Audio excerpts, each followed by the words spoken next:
Nabi SAW pernah mengatakan, "Idza marartum birriyadil jannati fartau." Kalau kalian lewat di sebuah taman dari taman-taman sorga, singgah di situ. Sahabat bertanya, "Ya Rasulullah, wa mariyadul jannah?" Rasul, taman-taman sorga itu apa maksudnya? Maka Nabi SAW bersabda, "Hilakallah wa yatadarasunahu bainahum illa nazalat alaihimus sakinah wa ghasyiyatuhumur rahmah wa haffathumul malaika wa dzakarallahu fi man indah." Tidaklah sebuah kaum berkumpul di salah satu rumah daripada rumah-rumah Allah alias masjid, dibacakan Al-Quran, dipelajari hadis-hadis Nabi di situ, kecuali Allah akan menebarkan ketenangannya, Allah akan menurunkan rahmatnya, dan para malaikat akan mengepakkan sayapnya, dan nama kita disebut-sebut di langit sana. Indahnya majlis ilmu itu. Datangnya saja antum kemari, kemudian setelah selesai majlis taklim antum pulang, apa kata Rasul? "Kumu maghfuran lakum." Berdirilah, pergilah kalian, dosa kalian sudah diampuni. Bagaimana yang tidur Ustaz? Diampuni enggak? Tak tahu pula saya. Yang jelas jangan tidur saja, dengerin sampai selesai.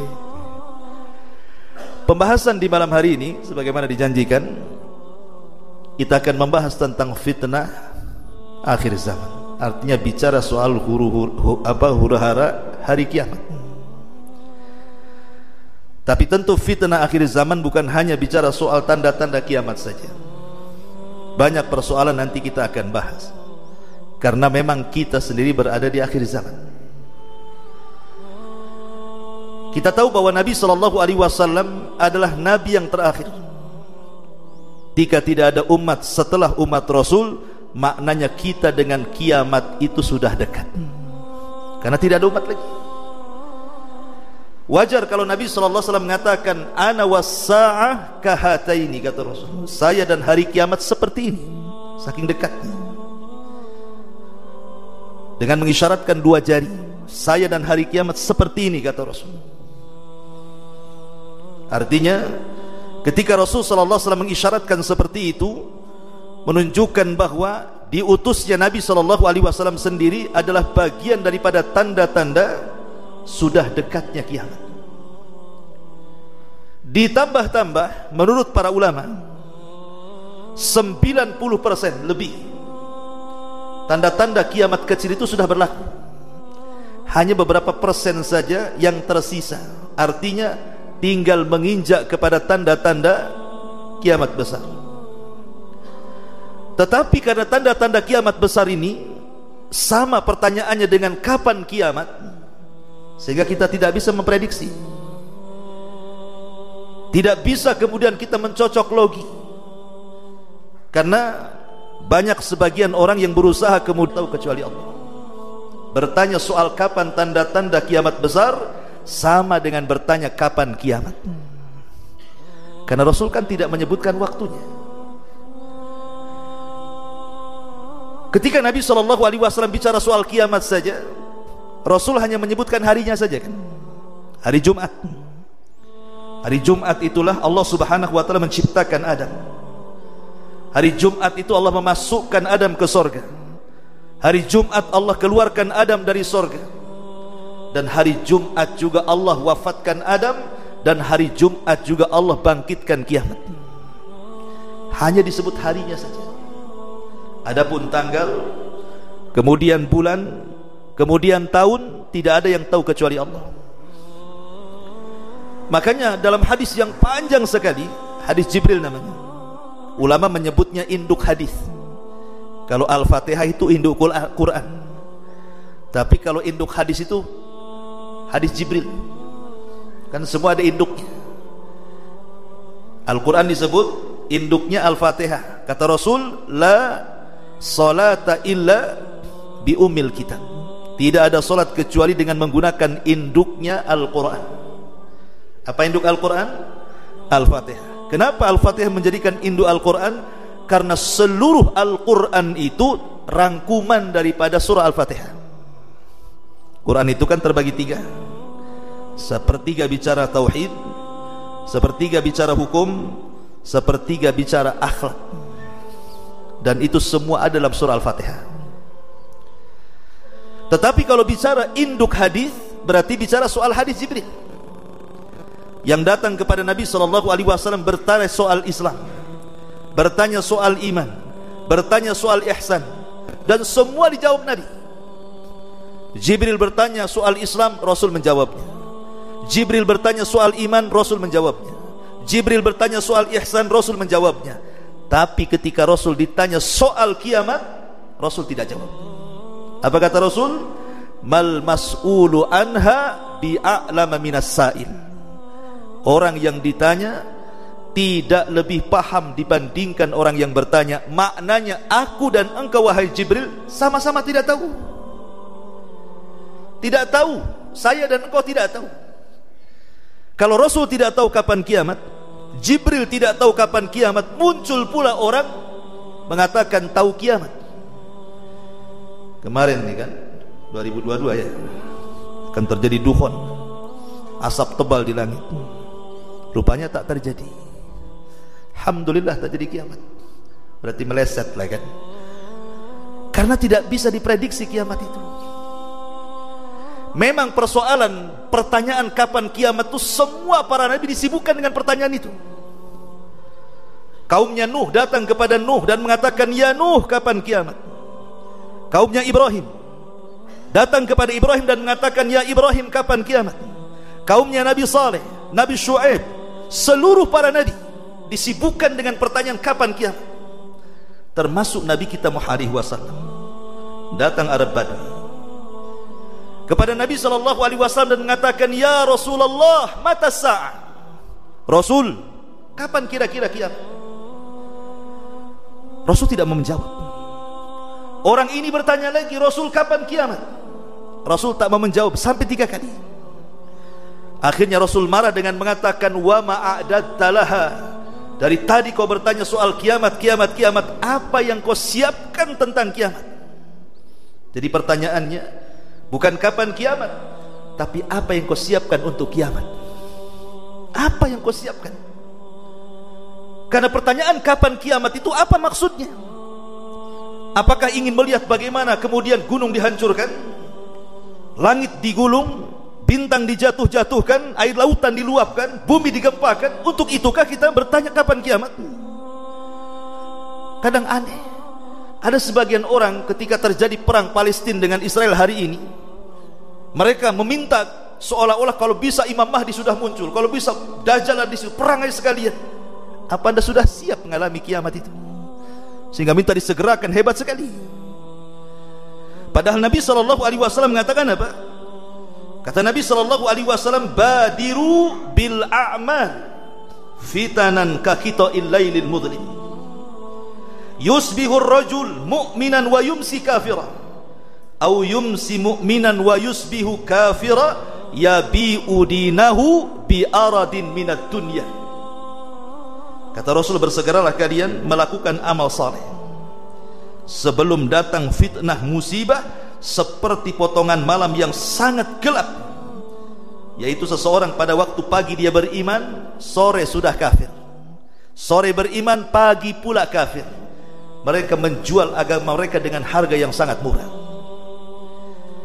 Kewajiban kita hari ini bukan terus memperhatikan kapan kiamat, Dajjal sudah ada enggak, Imam Mahdi sudah ada enggak. Bahkan yang lebih celaka, dulu ada seorang ustaz dapat SMS bahwa Imam Mahdi sudah ada di Arab Saudi katanya, tapi tak ada juga. Rupanya ada orang Medan ngaku Imam Mahdi. Coba bayangkan, Imam Mahdi dibaiat di Rukun, muncul pula di Medan. Ada juga di Jawa Barat, namanya Cecep Soleha, ngaku Imam Mahdi juga. Di Jawa Timur ada juga, di Batam tidak ada, alhamdulillah. Tapi sekarang coba bayangkan, perkara-perkara gaib berusaha untuk disingkap, ini gimana caranya? Tidak bisa. Perkara gaib itu cukup diimani. Kata Nabi A kita katakan A, kata Nabi B kita katakan, itu lebih selamat. Karena perkara-perkara seperti ini tidak bisa diprediksi, cukup diimani saja. Ma'asyiral muslimin yang dimuliakan Allah Subhanahu wa taala, baik, kita akan masuk membahas beberapa hadis bicara soal fitnah dulu, baru masuk pada huru-hara hari kiamat, bicara soal tanda-tanda kiamat, baik yang kecil ataupun besar. Karena inilah inti daripada pembahasan di malam hari ini, fitnah akhir zaman. Ma'asyiral muslimin yang dimuliakan Allah Azza wa Jalla, ada sebuah hadis yang dikeluarkan Imam Bukhari dan yang lainnya. Kata Nabi sallallahu alaihi wasallam,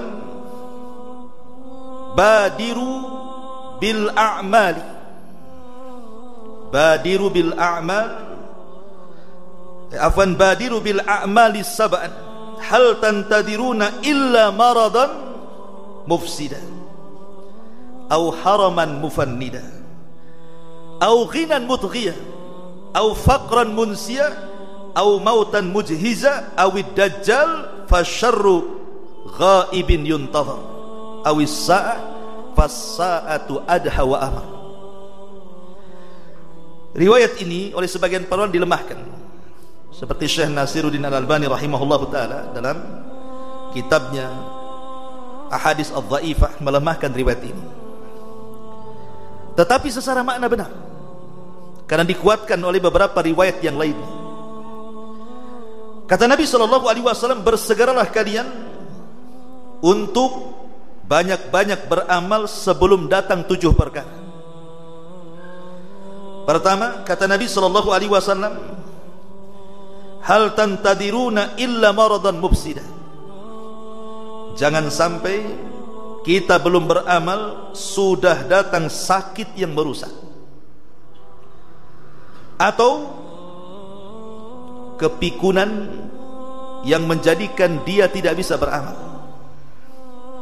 atau kekayaan yang menjadikan dia melampaui batas, atau kefakiran yang melupakan agama, atau kematian mendadak, ataupun dajjal, dan itu seburuk-buruk perkara yang ditunggu, dan yang terakhir ataupun kiamat, dan kiamat sungguh sangat dahsyat akibatnya. Nabi sallallahu alaihi wasallam di sini mengatakan kepada kita, ikhwan, sekarang ini orang semakin jauh dari Nabi itu kondisinya bukan semakin baik. Kata Anas bin Malik radhiyallahu an, sayati alaikum zaman walladzi ba'dahu syarru minhu, akan datang zamannya di mana setelahnya pasti lebih buruk dibandingkan sebelumnya. Karena memang Islam itu yang terbaik di masa Nabi kan, kemudian di masa tabi'in, kemudian di masa tabi'ut tabi'in, inilah Islam terbaik karena atas lisan Nabi, khairun nas qarni thumma alladhina yalunahum thumma alladhina yalunahum, sebaik-baik manusia adalah generasiku, kemudian setelahku para sahabat, kemudian setelah para sahabat para tabi'in. Itulah yang disebut dengan generasi salaf. Ketika lewat generasi emas ini, maka manusia semakin jauh dari mereka, maka kondisi ini semakin buruk, baik secara akidah, baik secara ibadah, baik secara muamalah, pasti akan lebih buruk. Lah, keburukan ini ditimbulkan 2 perkara. Pertama, munculnya syubhat, dan itu dari syaitan. Yang kedua, munculnya syahwat, dan itu dari hawa nafsu. Inilah 2 perkara yang merusak manusia, syubhat dan syahwat. Syubhat dari syaitan, dan syahwat itu dari hawa nafsu. Apa bedanya syubhat dengan syahwat? Saya contohkan aja ya, biar antum paham. Nabi Allah Adam alaihi salatu wassalam ketika terusir dari sorga, apa dosanya? Dosanya makan buah larangan. Kata Allah, wala taqraba hadhihi syajarah, jangan kau dekat pohon-pohon ini. Dekat makan pula. Artinya dosa Nabi Adam itu makan. Makan perkara apa? Perkara perut. Berarti bicara syahwat. Syahwat perut. Berarti dosa Nabi Adam dikeluarkan dari surga karena syahwat. Itulah yang menjadikan Adam terusir dari surga. Kemudian yang kedua, iblis. Kenapa iblis terusir dari surga? Karena syubhat. Iblis merasa lebih baik dibandingkan Adam. Ketika Allah Subhanahu wa taala mengatakan, kenapa kau tidak sujud kepada makhluk yang kuciptakan wahai iblis? Apa kata iblis? Tidak bisa. Ana khairun minhu, khalaqtani min nar wa khalaqtahu min tin. Aku lebih baik daripada Adam. Kau ciptakan aku dari api, kau ciptakan Adam dari tanah. Iblis mengkias dengan kias fasik, kias batil. Dia mengira bahwa cahaya dengan api itu mirip. Malaikat tercipta dari cahaya. Kemudian iblis merasa tercipta dari api. Api dengan cahaya lebih mirip dibandingkan tanah dengan api, dengan cahaya. Maka dia lebih baik karena mendekati malaikat. Itu prasangkanya siapa? Iblis kan? Mengatakan seperti itu. Karena ada syubhat di kepalanya. Dia merasa lebih baik, sombong, takabur, akhirnya terusir dari sorga. Berarti terusirnya Adam dari sorga karena syahwat, terusirnya iblis dari sorga karena syubhat. Inilah penyakit bahaya. Ini penyakit akhir zaman. Orang itu tersesat hanya dua ini saja, terkena syubhat atau terkena syahwat. Lah makanya Nabi SAW mengingatkan di akhir zaman itu namanya cengkraman. Dua penyakit ini luar biasa. Karena yang satu merusak agama, yang satu merusak akhlak. Kalau syubhat merusak agama, kalau syahwat merusak akhlak. Sementara orang itu menjadi baik ketika akhlak dan agamanya jadi satu. Nah, itulah jadi baik orang. Tapi kalau salah satunya hilang, rusak orang itu. Karena belum tentu punya agama tak ada akhlak, atau punya akhlak tak ada agama. Tapi kalau dua-duanya punya agama, punya akhlak, jadi baiklah dia. Lah Nabi SAW mengatakan, badiru bil a'mali sab'an. Bersegeralah kalian beramal sebelum datang 7 perkara. 1. Maradan mufsidan. Jangan sampai kemudian datang kepada kita sakit yang merusak. Coba lihat orang sakit itu, apalagi orang-orang yang terkena stroke, yang terbaring, yang ada di kursi roda, yang ada di kasur, makan disuap, minum diminumi, mau bergerak saja harus dipangku dan dipapa. Bisa apa coba? Hanya bisa melamun saja. Enak ya orang itu ke masjid, saya tak bisa ke masjid. Enak orang itu kok ke sana kemari silaturahim, saya tak bisa. Apalagi cerita jihad, enak ya orang itu bisa jihad, saya tak bisa.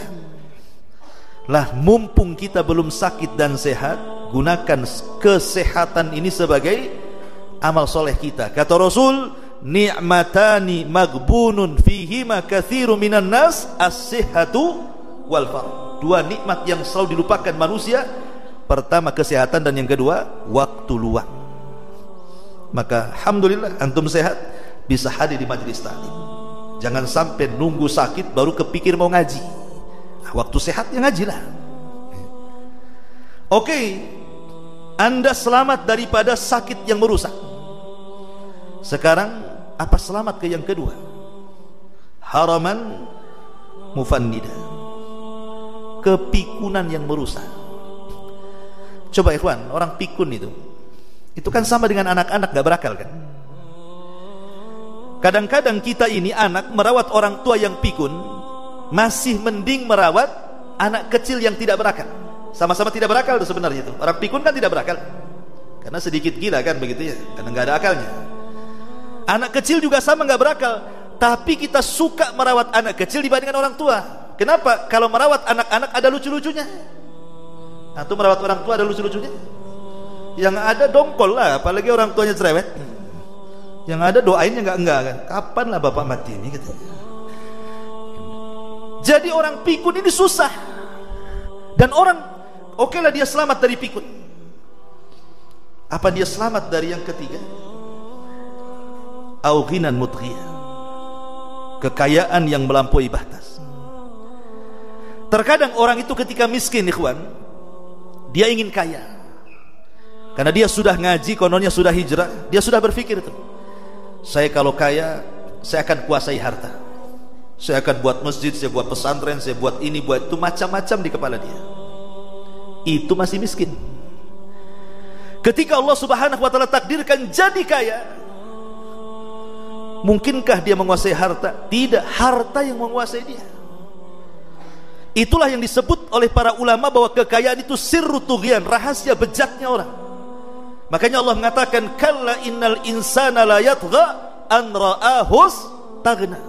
Terkadang manusia itu bisa rusak gara-gara dibentangkan harta. Qarun ini waktu miskin orang soleh, orang dekatnya Nabi Musa. Qarun itu bahkan disebut munawwir. Dalam kisah Israiliyat itu disebut munawwir. Munawwir itu artinya bercahaya mukanya, sebab kalau dia membaca Taurat itu lantunannya sangat indah sekali. Diundang kemana-mana Qarun hanya untuk membacakan Taurat. Itu waktu miskin tuh. Datang kepada Nabi Musa alaihi salatu wassalam meminta doa agar diberikan kekayaan oleh Allah supaya dia dengan kekayaannya bisa membantu dakwah Nabi Musa. Nabi Musa diajarkan Ismul A'zam, nama Allah yang agung, yang kalau berdoa mustajab doanya. Akhirnya Qarun pun mengamalkan amalan yang diberikan Nabi Musa. Dengan waktu yang cukup panjang, akhirnya Allah bentangkan kekayaan kepada Qarun. Jadilah orang paling kaya di tengah-tengah Bani Israel. Semua usahanya lancar, tidak ada yang dihalang-halangi Allah. Bahkan menjadi orang yang paling kaya dari seluruh kekayaan Bani Israel. Turun syariat zakat kepada Musa. Maka Musa mengutus kepada Qarun untuk dikeluarkan zakatnya. Apa kata Qarun? Enak saja, ini kekayaan aku yang cari. Innama utituhu min ilmin indi, kata Qarun. Ini kekayaan karena kecerdasanku, bukan karena Musa, bukan karena Robnya Musa. Dia tidak pernah menasabkan kekayaan kepada Allah, tapi menasabkan kekayaan kepada dirinya, kufur nikmat. Apa yang terjadi? Maka Allah katakan, fa khassafna wa bidarihil ardh, kami tenggelamkan Qarun dan seluruh kekayaannya. Jadilah setiap orang ngorek tanah, ada uang dibilang harta Qarun, nemu dompet harta Qarun, semua dibilang harta Qarun. Ya. Kenapa demikian? Karena memang tidak ada manusia paling kaya kecuali Qarun kan. Qarun ini awalnya orang baik, orang soleh, menjadi jahat karena kekayaan kan. Makanya sebelum jadi kaya yang merusak itu, beramal soleh. Jangan nunggu kaya baru beramal soleh, karena belum tentu ketika kaya dia beramal soleh tuh. Oke lah Ustaz, saya sudah kaya. Enggak, saya enggak pelit kok. Saya juga beramal, saya juga infakkan harta saya. Oke, Anda selamat dari kekayaan yang melampaui batas. Apakah selamat dari yang seterusnya? Au faqran munsiya. Setelah Anda kaya, Allah buat Anda miskin. Yang miskinnya ini melupakan, tidak bisa ibadah. Kemana saja kau tak ngaji, aduh susah, makan aja susah. Tidak mungkin saya makan hadis sama ayat, saya harus kerja. Nggak hadir dia di pengajian. Alasannya apa? Cari kerja. Itu namanya kemiskinan yang melupakan. Ya. Kan bahaya nih. Kemudian okelah Anda selamat, kemiskinan yang tidak melupakan. Saya masih ngaji walaupun miskin. Apakah selamat dari yang seterusnya? Au mautan mujhiza, kematian mendadak. Sekarang tingkat kematian ikhwatu fiddin, kalau dulu ya, biasanya yang banyak mati itu usia yang sudah tua, biasanya usia-usia di atas 60, 70, itu udah bau tanah biasa, dekat-dekat. Tapi survei membuktikan hari ini yang banyak meninggal bukan orang tua, tapi anak-anak remaja. Kenapa? Karena yang trek-trekan di jalan itu nggak ada yang usia 70. Rata-rata anak SMP, SMA kan gitu ya. Itu yang paling banyak mati. Jadi kakeknya belum mati, cucunya udah mati. Itu survei seperti itu kan gitu. Jadi kematian itu tidak ada tanda-tandanya. Oh ada Ustaz, tandanya sudah tua, sudah keriput, usianya sudah 8 tahun, 80 tahun. Kata siapa yang 20 tahun mati kemarin? Ya kan? Lah, kematian mendadak ini bahaya. Karena yang namanya tobat itu tidak bisa kemudian menunggu kematian kan? Harus tobat sebelum kematian. Kalau Anda ini selamat semuanya, tidak sakit yang merusak, tidak pikun yang melupakan, tidak kaya yang menjadikan orang itu melampaui batas, atau tidak miskin yang melupakan, tapi apakah Anda selamat dari kematian mendadak? Karena kita tidak mungkin selamat dari kematian mendadak, segeralah beramal kata Nabi. Oke, Anda selamat dari kematian mendadak, apakah selamat dari yang selanjutnya? Awid dajjal fasyarru ghaibun yuntazar, atau berhadapan dengan dajjal. Sakitmu sebelum sakitmu, waktu kayamu sebelum fakirmu, waktu lapangmu sebelum sibukmu, dan waktu hidupmu sebelum matimu, kata Rasul. Kalau memang ada 5 perkara ini, jaga sebelum datang perkara-perkara fitnah yang datang bergelombang-gelombang menghantam kita. Taib, ma'asyiral muslimin yang dimuliakan Allah Subhanahu wa taala, kita masuk pada prediksi-prediksi Nabi tentang akhir zaman. Dan ini harus kita yakini karena Nabi SAW yang bersabda. Kata Nabi SAW dalam riwayat Abdullah bin Mas'ud radhiyallahu anhu, sayakunu fi akhir zaman qaumun yajlisuna fil masajid hilaqan imamuhumud dunya. Hadis ini disahihkan oleh Syekh Nasiruddin Albani rahimahullah. Kata Nabi SAW, sayakunu fi akhir zaman, akan datang zamannya di akhir-akhir, ya kita ini akhir zaman, sebuah kaum mereka duduk-duduk di masjid berhalakoh-halakoh, tetapi yang dibicarakan urusan dunia. Kalau dulu di zaman Rasul itu masjid digunakan untuk berbicara urusan akhirat kan, sekarang enggak. Ketemu di masjid itu cerita bisnis, cerita dagang, cerita niaga, cerita hasil, cerita kebun, semua diceritakan. Kalau dulu masjid itu betul-betul bicara soal akhirat, masuk masjid saja sudah kebayang neraka, kebayang surga kalau dulu. Sekarang masuk masjid kebayang duit, rupiah, dolar, ringgit, semua ada. Nah, ini kan sudah akhir zaman kan? Orang di masjid halakoh tahfidz harusnya, ini halakoh dunia. Sini, ada modal enggak? Di masjid ngomong begitu. Bahkan kadang-kadang transaksi jual beli di masjid. Jangankan bicara transaksi di masjid, mengumumkan barang hilang saya tidak boleh di masjid, apalagi melakukan transaksi pula. Ini sudah alamat akhir zaman. Masjid bukan digunakan untuk tempat aman, dan hari ini tidak ada tempat aman rasanya. Dulu mungkin ya Anda yang sudah tua-tua, masih kecil-kecil dulu, tempat yang paling aman itu cuma 2 kan, kalau tidak masjid rumah.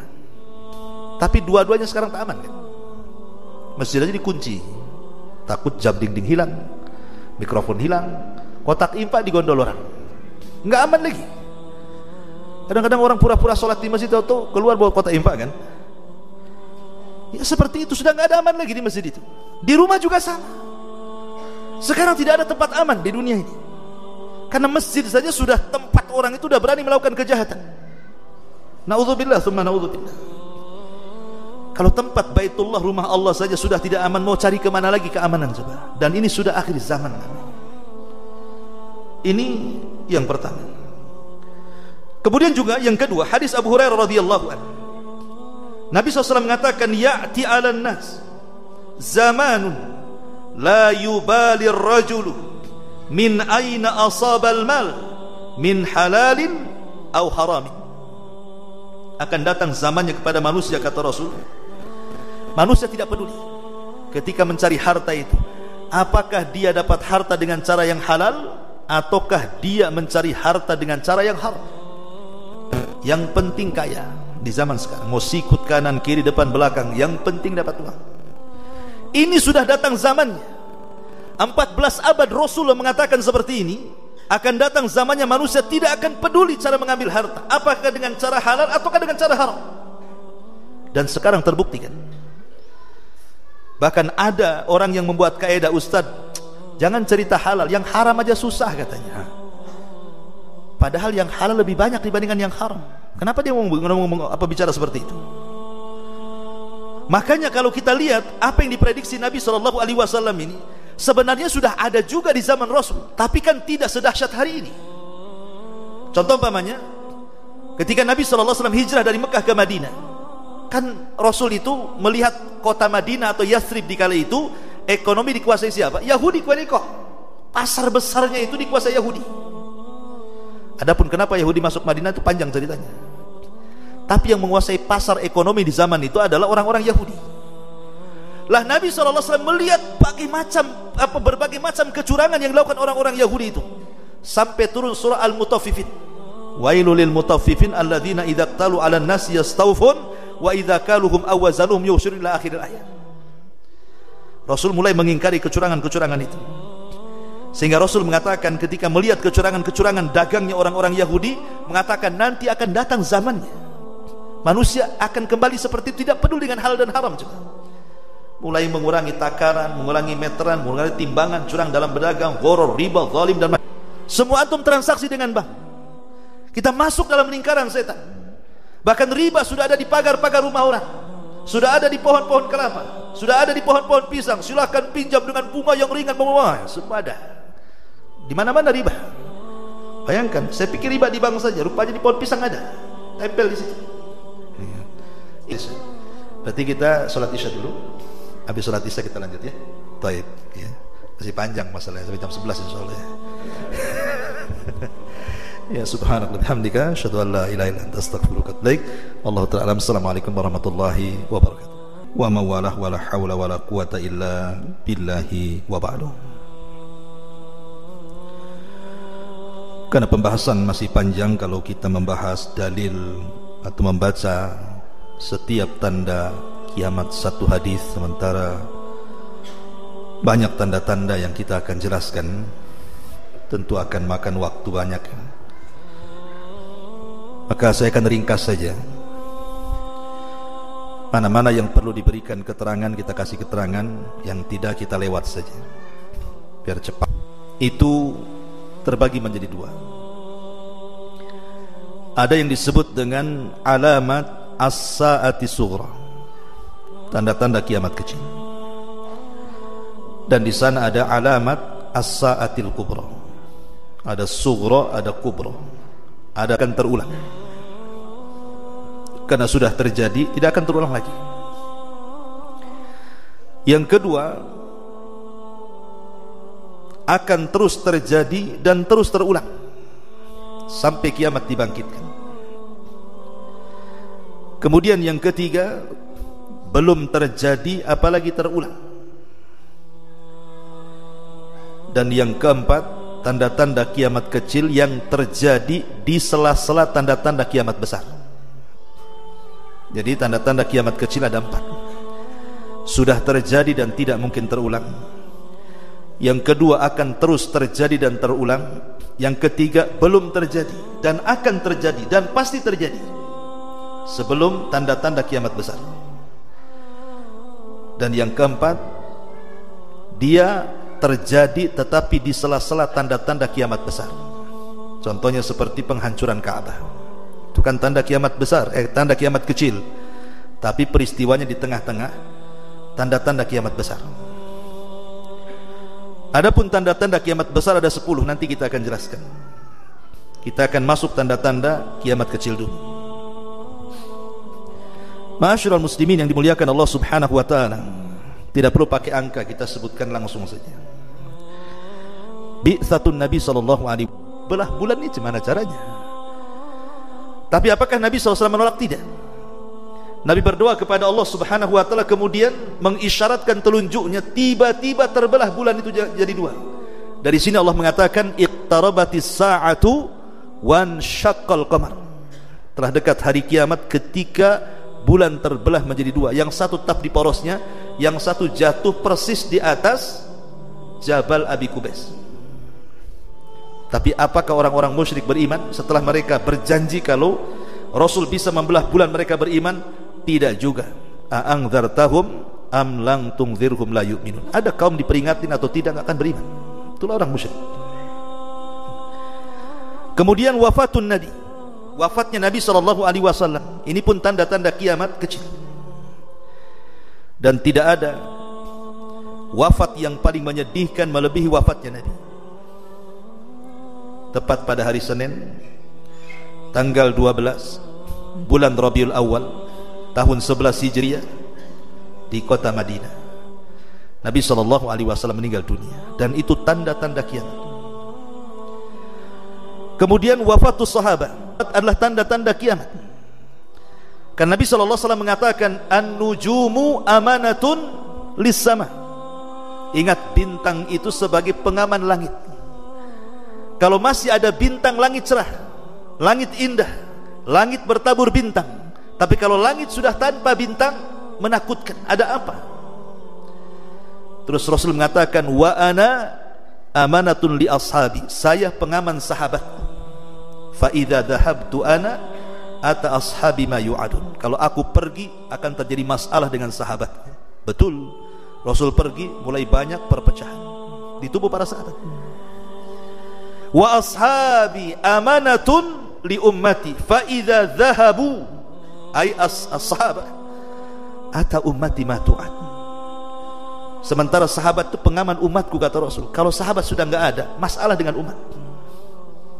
Dan betul, ketika tidak ada satupun sahabat yang hidup, muncul berbagai macam gerakan-gerakan sesat dalam Islam. Khawarijnya muncul, Mu'tazilahnya muncul, Qadariyahnya muncul, macam-macam. Karena sahabat itu pengaman. Ketika sahabat meninggal dunia, ini tanda-tanda kiamat. Ya. Kemudian Fathu Baitul Maqdis, dibebaskannya Baitul Maqdis, Palestina khususnya. Nabi SAW 1 tahun sebelum hijrah terjadi peristiwa Rajab, walaupun menjadi khilaf ulama karena susah memastikan bulan. Cuman kita mengambil jumhur ahli sejarah bahwa Isra Mi'raj itu terjadi di bulan Rajab. Lah dalam peristiwa Isra itu Nabi SAW dari mana? Dari Masjidil Haram ke Masjidil Aqsa. Di situ sholat bersama para nabi. Artinya Rasul pernah menginjak kakinya di Baitul Maqdis. Lah ketika di zaman Rasul Baitul Maqdis dikuasai siapa? Zionis Yahudi? Belum ada orang Yahudi. Di zaman Rasul Baitul Maqdis itu dikuasai oleh Zionis Nasrani Romawi. Yang menguasai itu orang Romawi. Jadi Nabi ingin mengambil alih Baitul Maqdis. Dimuqaddimahi dengan perang Mu'tah. Kemudian berakhir di perang Tabuk. Langsung dipimpin Nabi. 3 bulan perjalanan dari dari Madinah ke Tabuk, dan 3 bulan berperang habis-habisan di Tabuk, kemudian pulang. Tapi tidak berhasil sampai ke Palestina, baru di perbatasan Urdun. Tapi sudah dekat. Tabuk kan sudah masuk perbatasan Yordania. Akhirnya Nabi SAW sebelum wafat tetap ingin menguasai Palestina dengan cara apa? Dibentuknya satu pasukan dipimpin Usamah ibn Zaid. Belum lagi diberangkatkan, Nabi meninggal. Tapi Abu Bakar memberangkatkan. Padahal Abu Bakar terfitnah dengan banyak orang murtad, semua kabilah murtad kecuali Hijaz, Mekah dan Madinah. Tetapi Abu Bakar tidak mau memakai tentara Nabi yang disiapkan untuk membebaskan Palestina. Tetap kata Abu Bakar, ngomong sama Umar, saya tidak akan pakai tentara itu, karena tentara itu sudah disiapkan Nabi untuk melawan orang-orang Zionis Nasrani. Diberangkatkan sama Abu Bakar. Kemudian memerintahkan Khalid yang ketika itu hendak menyerbu Irak supaya gabung ke Palestina, dan sudah berhasil dikuasai. Tapi sayang Abu Bakar tidak pernah melihat kekuasaan Baitul Maqdis jatuh ke tangan kaum muslimin, karena keburu mati 2 tahun aja berkuasa. Di zaman Umar lah menyaksikan bagaimana Baitul Maqdis runtuh ke tangan kaum muslimin. Berangkatlah Umar mengambil kunci Baitul Maqdis. Ketika Umar sampai di sana, di Palestina, kata Abu Ubaidah, Umar ini kan pakai pakaian asal-asalan. Itu yang dipakai dari Madinah, itu pula akan berhadapan dengan uskup yang ada di Baitul Maqdis. Kata Ubaidah, ya Umar, pakailah pakaian layaknya seorang raja. Apa pakaian compang-camping pula aku pakai gitu. Tapi Umar mengatakan, ya Aba Ubaidah, innallaha a'azzana bil Islam, wa man yabtaghil izzata bighairi ma a'azzana Allah adzallana Allah. Umar, Abu Ubaidah, kata Umar, Allah memuliakan kita dengan Islam, bukan dengan pakaian. Allah itu memuliakan kita dengan Islam, bukan dengan pakaian. Siapa yang mencari kemuliaan yang bukan Allah muliakan, pasti Allah hinakan dia. Jadi hijrah itu bukan pakaian saja. Kadang-kadang banyak hijrah itu pakaiannya mantap, janggotnya mantap, cingkrangnya mantap, akhlaknya pula tak ada masalah. Islam itulah hijrah. Islam perbaiki, hati perbaiki. Intinya bahwa Baitul Maqdis di tangan kaum muslim, dan itu dari generasi ke generasi sampai runtuh, kemudian kembali ke tangan orang-orang Nasrani, balik lagi dikuasai. Tapi di zaman Salahuddin Al-Ayyubi, Ma'ruf Salahuddin Al-Ayyubi, tentara dari Kurdi, Irak. Tapi dia membebaskan Palestina kedua kalinya.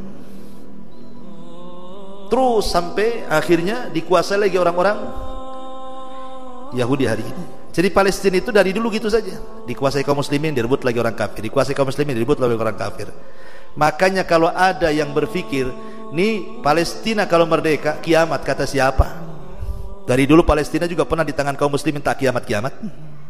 Di zaman Umar Palestina merdeka di tangan kaum muslimin, tak ada kiamat. Di zaman Salahuddin juga Palestina di tangan kaum muslimin merdeka, tak juga kiamat. Sekarang pula ngomong kalau Palestina merdeka kiamat, dari mana taunya?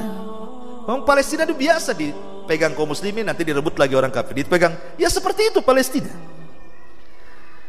Dan kelak terakhir yang akan menguasai Palestina adalah umat Islam di tangan Al-Mahdi Al-Muntadhar, berdasarkan sabda Nabi SAW, Imaratul Baitil Maqdis kharabu Yathrib. Oh, nanti Baitul Maqdis akan menjadi sumber kekuatan kaum muslimin di situ, dan robohnya kota Yathrib Madinah. Artinya kapan itu? Ya wallahu a'lam. Oh, sudah ada tuh Imam Mahdinya, sudah pakai sorban, itu suka pidato. Itu Abu Ubaidah, bukan Imam Mahdi. Aneh-aneh pula kawannya. Ma'asyiral muslimin yang dimuliakan Allah Azza wa Jalla. Jadi ini diantaranya Fathu Baitul Maqdis. Kemudian Mutan. Mutan itu kematian yang kolektif. Banyak kematian karena wabah. Sampai Rasul membahasakan ka qisasil ghanami, seperti penyakit kambing. Lihatlah kayak tahun berapa itu terjadi hama kambing, hama sapi, sehingga tidak kurban kan. Sekali mati kan banyak kambing itu di mana-mana terkena wabah. Lah, apabila itu sudah terkena manusia, yang kata Nabi SAW, Mu'ad pada hari kiamat dilebihkan dari para ulama bi ratwatin aw ratwatain. Ratwah itu kalau kita lempar batu, sampai di mana itu disebut ratwah namanya. Seperti itulah Mu'ad di antara para ulama, kedudukannya pada hari kiamat. Meninggal satu keluarga karena taun. Abu Ubaidah Ibnul Jarrah, yang kata Rasulullah SAW, setiap umat itu punya orang amanah, dan orang yang amanah dari umat Islam ini Abu Ubaidah Ibnul Jarrah. Kalau Abu Ubaidah tidak meninggal karena taun, tentu dia akan menjadi khalifah setelah Umar, karena Umar menginginkan dia. Tapi Abu Ubaidah meninggal duluan kan sebelum Umar, makanya menjadi khalifah Utsman. Kenapa meninggalnya? Kena taun. Padahal Umar itu ketika itu sudah mewanti-wanti Abu Ubaidah, pergi kau dari situ, malam ini juga kau bertolak dari situ, supaya kau selamat. Apa kata Abu Ubaidah di hadapan Umar? Ya Umar, afirarun min qadarillah, kau hendak lari dari takdir Allah. Kalau sudah takdirnya mati-mati, kalau enggak lah katanya. Kenapa kau halangi kami untuk menyerang Amwas? Kata Umar, ya nafirru min qadarillah ila qadarillah, kita lari dari takdir Allah ke takdir Allah yang lainnya. Daripada mati kaunya, larilah dari situ, kata Umar. Karena bagaimanapun perkataan Abu Ubaidah ya tidak salah, al-hadaru minal qadar, al-hadaru minal maut la yamna'ul qadar. Orang menghindar dari kematian belum tentu dia terhindar dari kematian, bisa saja dengan kematian yang lain. Tidak terkena corona ya ketabrak mobil gitu maksudnya. Ya, karena namanya takdir kan tidak mesti harus kena tahun kan. Abu Ubaidah ngomong begitu, seolah ngomong begitu. Tapi Umar mengatakan tidak, kita kenapa aku suruh kau keluar bukan berarti menolak takdir, tidak. Ya, lari dari takdir tapi ke takdir yang lainnya. Mencari sebab gitu maksudnya. Tapi Abu Ubaidah tetap kekeh. Sakit taun. Dan Rasul mengatakan taun bagi umat dulu adalah azab, tapi bagi umat Islam adalah rahmat. Maka siapapun yang meninggal karena taun, dia mati syahid. Apakah orang kena corona mati syahid? Ini jadi khilaf ulama kontemporer. Ada yang mengatakan ya, ada yang mengatakan tidak. Apakah taun itu sama dengan corona? Wallahu a'lam. Tapi antum kan sudah divaksin kan? Udah ada coronanya berarti. Taib. Kemudian kasratu zuhuril fitan bi anwa'iha. Banyaknya fitnah dengan berbagai macam fitnah. Apa kata Rasul ketika bicara soal fitnah di sini? Kata Nabi SAW, tu'radul fitan 'alal qulubi kal hasiri 'udan 'uda. fa ayyu qalbin ushribaha nukitat fihi nuqtatu sauda wa ayyu qalbin anqaraha nukitat fihi nuqtatu bayda hatta tasira ala qalbaini ala abyad mithla as-safa fala tadurruhu fitnatu ma damatis samawati wal ard wal akhar aswad murbadan kal quzi muzahhiya la ya'rifuna ma'rufan wa la yunkiru munkaran illa ma ushriba min hawa, kata Rasul. Akan diletakkan fitnah itu pada sisi hati atau dipaparkan pada hati-hati kalian seperti tikar yang dipintai sehelai demi sehelai, kata Rasul. Maka hati manapun bila telah tercampur atau masuknya fitnah tersebut, maka akan digoreskan padanya titik hitam. Dan hati mana saja yang mengingkarinya, maka digoreskan padanya titik putih. Sehingga hati manusia terbagi menjadi dua. Ada hati yang putih seperti batu marmer yang halus, ketika itu fitnah tidak akan membahayakan selama langit dan bumi tegak. Tapi ada hati yang hitam kelam seperti cangkir yang dibali, ketika itu dia tidak pernah mengenal mana yang ma'ruf dan mana yang mungkar. Contoh nih, anggap saja ini cangkir. Ini kalau dibuka nih tutupnya, otomatis ada lubangnya. Kita isi air, pasti air akan masuk ke dalam botol kan. Ini kalau hatinya masih bagus. Kalau hatinya bagus, botolnya masih tegaknya kayak gini nih, diisi air masuk. Tapi coba antum balik gini, diisi air dari sini, masuk nggak airnya? Itulah hati yang rusak, kata Rasul. Kalquzi muzahhiya, seperti gelas yang ditelungkupkan, nggak ada lubang pantatnya kan, mau diisi pun ya nggak akan masuk tuh. Itulah hati yang penuh dengan maksiat, dan itu fitnah. Di akhir zaman itu macam-macam maksiat ada, dari maksiat level rendah sampai maksiat level tinggi, semua ada. Dari dunia klinik sampai dunia perdukunan. Apalagi di negeri kita kan paling subur tuh dunia perdukunan. Kalau dulu dunia perdukunan, karena dukun itu tidak ada yang benar. Apalagi dukun pakai pengacara lagi sebenarnya. Kenapa tidak pakai pengacara jin saja? Pakai pengacara manusia lagi juga. Intinya mereka pendusta, dan itu semua dosa-dosa luar biasa, kesyirikan terjadi. Belum lagi yang percaya kelenak-kelenik, tangkal sana tangkal sini, jimat sana jimat sini, belum lagi tatoyurnya, belum orang yang bersumpah selain Allah, bernadar di kuburan, macam-macam. Sampai kepada masalah dosa-dosa muamalah, dosa-dosa ghibah dan begitu seterusnya. Dan ini bisa menghitamkan hati. Lah ketika terlampau banyak dosa, kita lihat hati manusia seperti gelas yang telungkup itu. Susah membedakan yang ma'ruf, susah membedakan yang mungkar. Akhirnya kemudian yang ma'ruf dianggap mungkar, yang mungkar pula dianggap ma'ruf.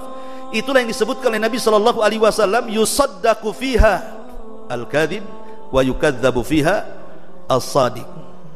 Yang jujur dikatakan dusta, yang dusta pula dikatakan jujur. Yang amanah dikatakan khianat, yang khianat pula dikatakan amanah.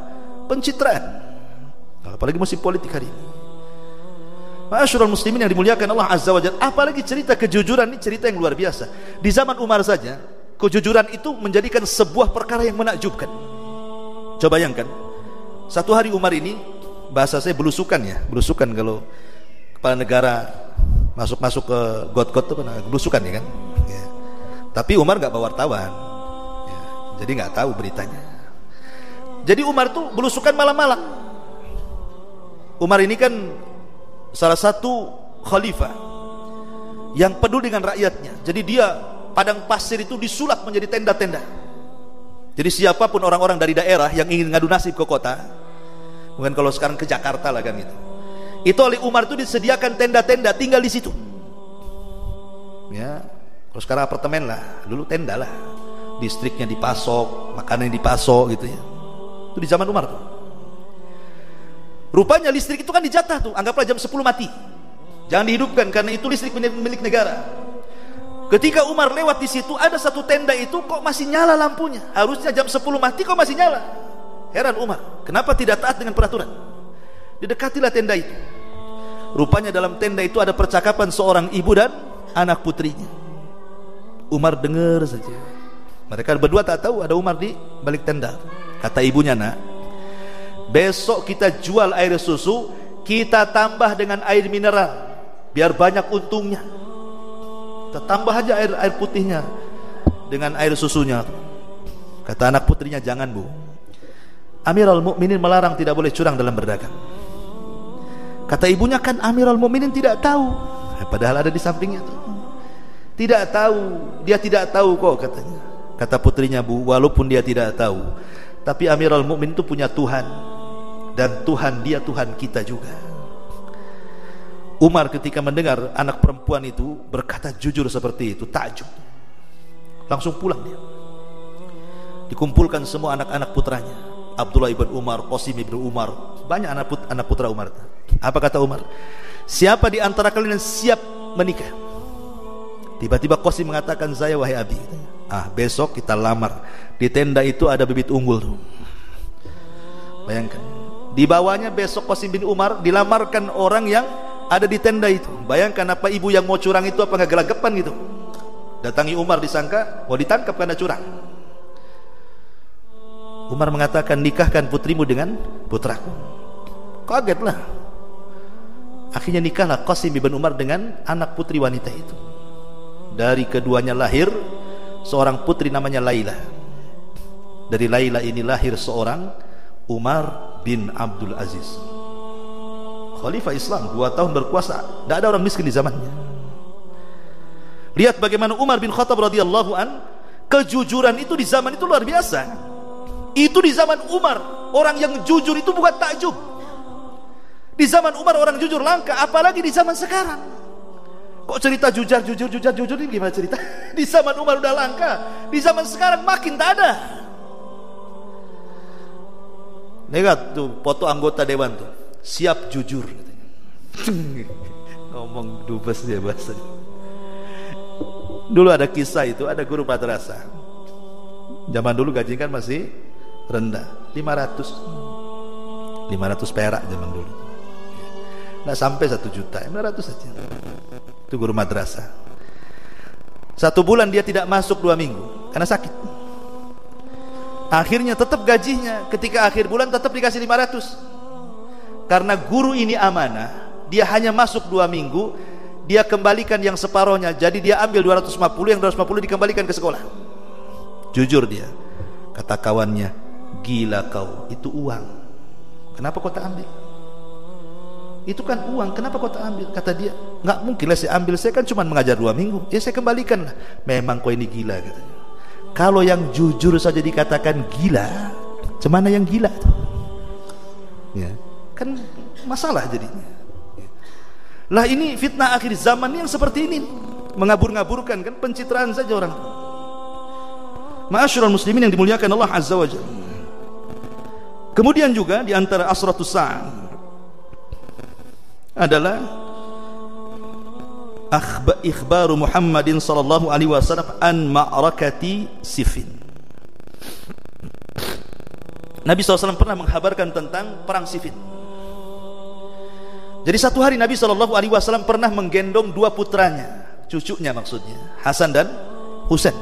Apa kata Rasul? Di antara 2 cucuku ini, ya entah Hasan entah Husain, pokoknya di antara keduanya lah, akan ada orang yang mendamaikan 2 kekuatan yang akan saling berperang. Entah Hasan entah Husain, pokoknya Rasul mengatakan di antara 2 cucuku ini. Setelah Nabi SAW meninggal dunia, kemudian Abu Bakar menjadi khalifah, Abu Bakar meninggal, Umar menjadi khalifah, Umar meninggal, Umar menjadi khalifah, Umar meninggal, Utsman menjadi khalifah, Utsman meninggal, Ali menjadi khalifah, Ali meninggal, Muawiyah menjadi khalifah, Muawiyah meninggal, Yazid menjadi khalifah, Yazid meninggal, Muawiyah bin Yazid menjadi khalifah, terus seperti itu. Tetapi perkaranya adalah ketika Utsman meninggal. Utsman meninggal ini kan tidak wajar, karena Utsman itu dibunuh secara sadis oleh kelompok Sabaiyah. Abdullah ibn Sabah seorang Yahudi membentuk poros permusuhan dari Basrah, Kufah, Mesir, Irak, dikumpulkan anak muda di serbu Madinah, melakukan pemberontakan pertama dalam Islam. Kelompok Sabaiyah di musim haji ketika tentara tidak ada di Madinah, dikepung istana, berakhir dengan pembunuhan Utsman secara sadis. Lah ketika itu kita tahu bahwa tentara semua terpusat di mana? Di Syam. Dan Syam dipimpin Muawiyah. Muawiyah dengan Utsman itu satu kabilah, Bani Umayyah. Tidak terima dengan kematian Utsman. Sementara tentara dikuasai dia di Syam itu. Dia minta kepada Ali untuk menangkap semua pembunuh Utsman, tapi Ali tak mau. Alasannya, di balik pembunuh Utsman ini kabilah-kabilah besar, bisa perang besar. Kata Ali, sebaiknya baiat aku wahai Muawiyah, kita tangkap tuh. Kata Muawiyah, oh tangkap dulu baru ku baiat. Kata Ali, baiat dulu kita tangkap. Kata Muawiyah, tangkap dulu baru ku baiat. Bingung dua orang ini. Akhirnya satu sholat witir dihabiskan satu Al-Quran. Siapa yang bisa menghabiskan satu witir dengan Quran? Kecuali Utsman. Dia baca dari Al-Fatihah sampai An-Nas, satu rakaat witir. Itulah Utsman.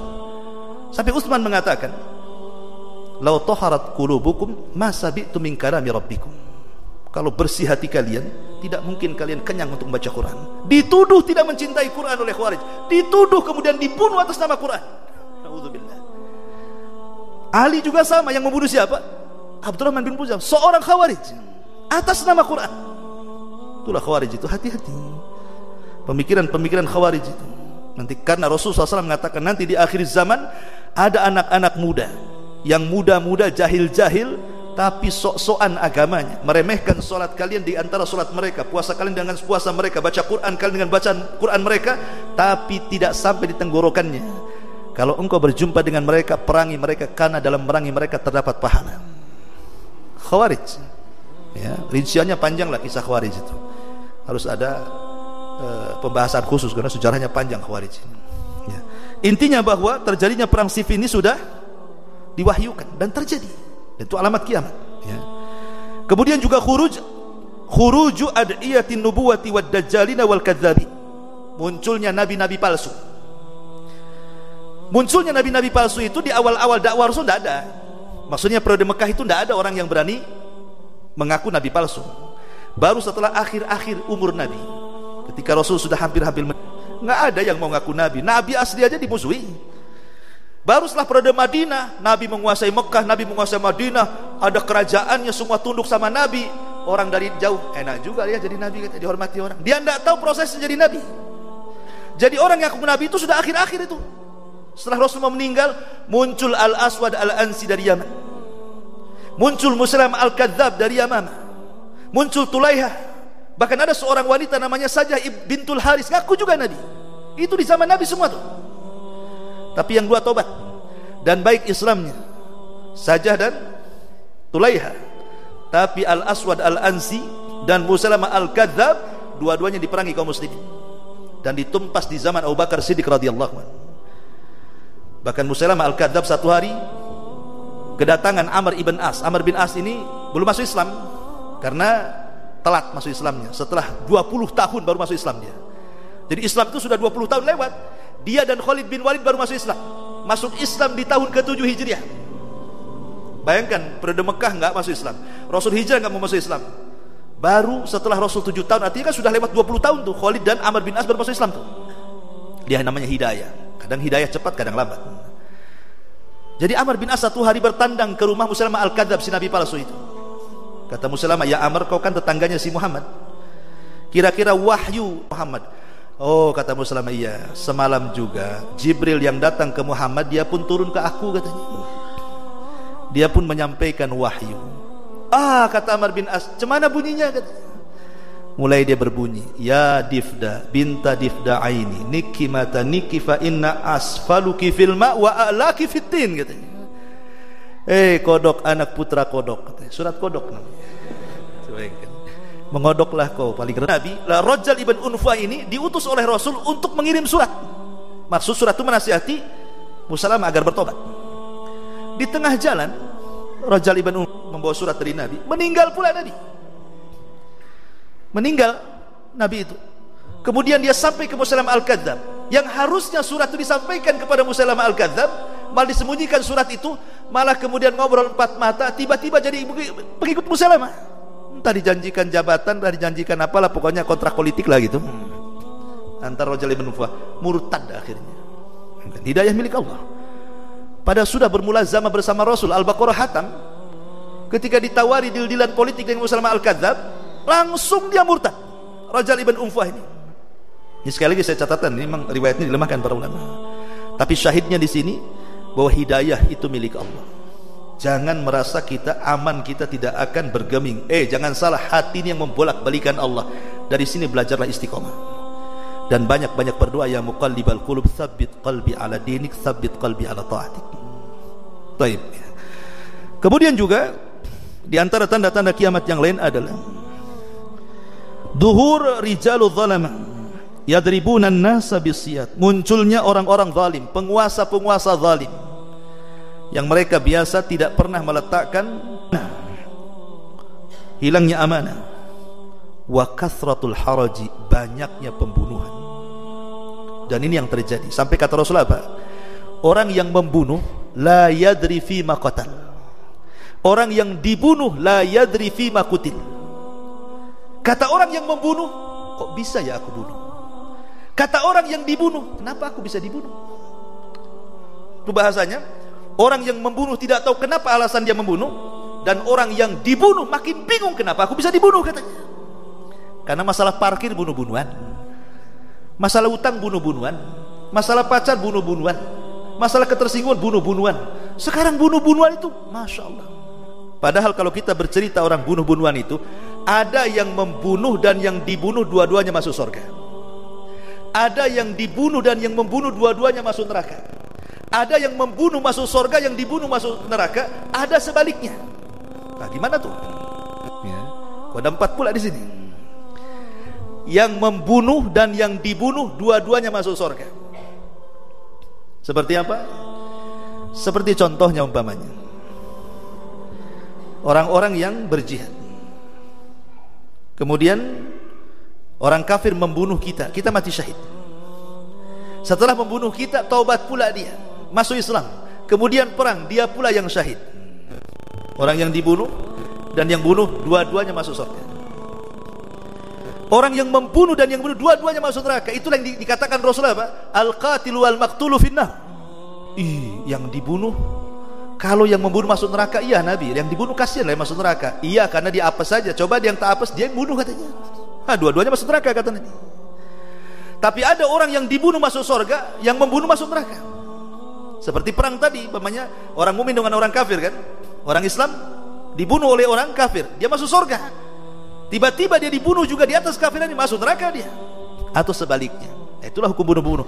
Tapi di zaman sekarang namanya bunuh-membunuh itu luar biasa. Seolah-olah tidak ada dosa kan. Itu tanda-tanda kiamat. Tanda-tanda kiamat. Bahkan lihat bayi-bayi yang dibuang di solokan, di kardus, di tong sampah, bayi-bayi. Ya. Bahkan dulu saya masih awal-awal di Batam itu masih diistilahkan apa ya, tempat jin buang anak. Karena banyak orang-orang dari luar, Singapura, Malaysia itu kalau hamil itu mau menggugurkan bayinya itu cari dokter-dokter di Batam ya, maksudnya oknum ya. Sebagian mereka sudah ketangkap polisi kan itu. Ya oke lah, tapi ada yang tega gitu ya. Kadang-kadang bayi taruh di kardus, di tong sampah, disolokan, nggak sempat keselamat, mati. Wal mau'udatu su'ilat bi ayyi dzambin qutilat. Bayi-bayi itu akan bersaksi di hadapan Allah. Ya Rabb, sal hadza lima qatalani. Ya Rabb, tanya orang ini kenapa dia sampai membunuhku. Wal mau'udatu su'ilat bi ayyi dzambin qutilat. Atas dosa apa mereka dibunuh coba? Nah, ini alamat kiamat ini. Ya, alamat kiamat seperti ini. Kemudian juga ittiba sunan al-umamil madhiyah, mengikuti tata cara umat sebelum kita. Maksudnya Yahudi, Nasrani, Majusi, ya, itulah. Bahkan sekiranya tata cara mereka menyakitkan sekalipun, susah ditiru sekalipun, kita akan ikut menirunya. Maka saya pernah lihat orang anak-anak pang itu kan, kok dia bisa ya ditojros-tojros ini, kok nggak sakit. Bahkan ada botol aqua di sini terus. Saya bilang, apa kok botol aqua di sini? Itu cemana lubang itu telinganya? Kita aja kepikiran mau nojrosnya, sakitnya udah luar biasa. Di bekamnya takut kita kena jarum. Kok bisa seperti itu coba? Betato sampai kepala sampai ke kaki itu. Itu tata cara siapa itu? Itu kan cara umat-umat orang-orang Yahudi dan orang Barat itu. Bahkan mungkin Barat sudah selesai, kita yang memulai. Mereka sudah nggak betato, kita yang sibuk betato. Pada awalnya niru kan. Sekarang kita pula yang kebablasan. Lah ini tanda-tanda kiamat yang seperti ini. Laki-laki ingin jadi perempuan, perempuan ingin jadi laki-laki, dan begitu seterusnya. Makanya zuhurul kasiyatil ariyah, termasuk juga wanita-wanita yang berpakaian tapi telanjang, ma'ruf ya. pakai pakaian tapi nampak auratnya, postur tubuhnya mungkin tidak, kurang tebal, kurang apa ya, transparan dan begitu seterusnya. Termasuk juga taslimul khassah, ketika ucapan salam hanya dilemparkan kepada yang dikenal saja.